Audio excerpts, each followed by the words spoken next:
नमस्कार दोस्तों, स्वागत है आपका हिंदी ग्लोबल न्यूज़ में। दोस्तों, जैसा कि आप सब जानते हैं कि इंडियन एयरफोर्स अपनी स्क्वाड्रन स्ट्रेंथ को पूरा करने के लिए 83 तेजस मार्क 1 फाइटर जेट का ऑर्डर देने वाली है।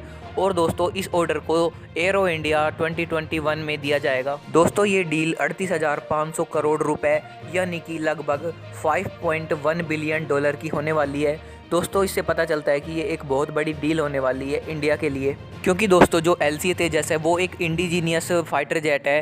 दोस्तों, इससे जो भारतीय कंपनियां हैं उनको भी बढ़ावा मिलेगा कि हमारा स्वदेशी फाइटर जेट अब इंडियन एयरफोर्स में शामिल हो चुका है और बड़े पैमाने पर उसका ऑर्डर भी हमें मिल रहा है। दोस्तों, वीडियो के दूसरे फेज़ में हम बात करेंगे भारत के तेजस MK2 प्रोग्राम के बारे में। दोस्तों, उससे पहले आप हमारे चैनल को सब्सक्राइब कर दीजिए और वीडियो को लाइक करना ना भूलें। तो दोस्तों, आइए वीडियो को स्टार्ट कर लेते हैं। दोस्तों, हम बात कर रहे हैं तेजस MK1 के बारे में। दोस्तों, इंडियन एयरफोर्स अपने लिए 83 फाइटर जेट खरीदने वाली थी, जो कि तेजस MK1 होने वाला है। और दोस्तों, ये डील पिछले साल यानी कि 2019 में हो जानी चाहिए थी, लेकिन दोस्तों आप सब जानते हैं कि कोरोना संकट के कारण इस डील को टाल दिया गया था। और दोस्तों, अब यानी कि 2021 में इस डील के फाइनल होने की पूरी संभावना है। और दोस्तों, इस डील को एरो इंडिया 2021 से पहले भी पूरा किया जा सकता है, क्योंकि दोस्तों ये डील काफ़ी डिले हो चुकी है। इसीलिए जो भारत की कैबिनेट है वो इस डील को एरो इंडिया 2021 से पहले ही मंजूरी दे सकती है। और दोस्तों, इसमें जो सबसे बड़ा फ़ायदा होगा वो भारत का ही होगा, क्योंकि दोस्तों एक तो ये $5.1 बिलियन की डील होने वाली है, यानी कि एक बहुत बड़ी अमाउंट है ये।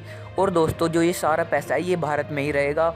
और जो भारत की कंपनी है HAL और भारत की प्राइवेट कंपनियां जो कि डिफेंस सेक्टर में आना चाहती है, उनको भी इससे प्रोत्साहन मिलेगा कि 83 फाइटर जेट जो इंडियन एयरफोर्स है उन्होंने खरीदे हैं। इससे जो प्राइवेट कंपनियां हैं वो भी आगे बढ़कर डिफेंस सेक्टर में अपना कदम रखेगी।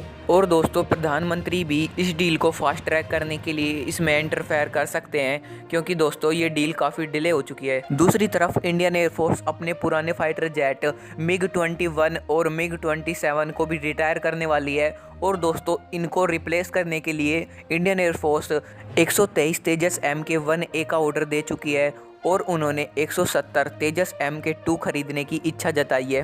दोस्तों, भारत के तेजस MK2 इंडिजीनियस प्रोजेक्ट के ऊपर काम जारी है।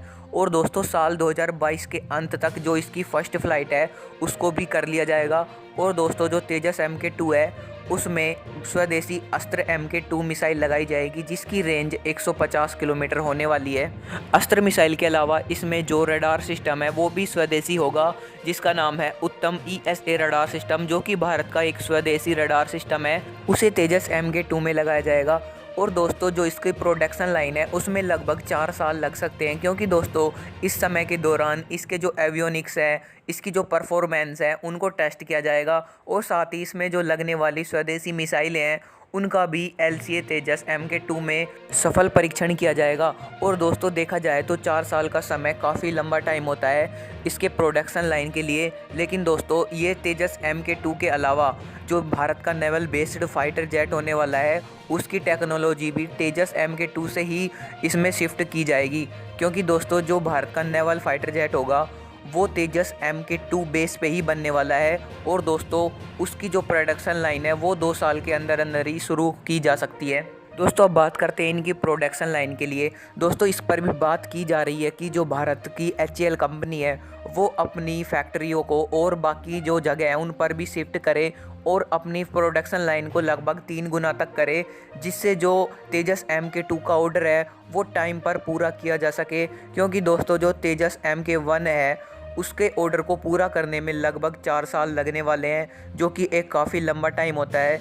और दोस्तों, इसी को ध्यान रखते हुए जो तेजस MK2 है उसकी प्रोडक्शन लाइन के लिए इसको 3 गुना तक बढ़ाया जाने वाला है। और दोस्तों, इसके अलावा इसके प्रोडक्शन को प्राइवेट सेक्टर के हाथों में भी दिया जा सकता है, जिसे कुछ भारत में बैठे बुद्धिजीवी देश को बेचना कहते हैं।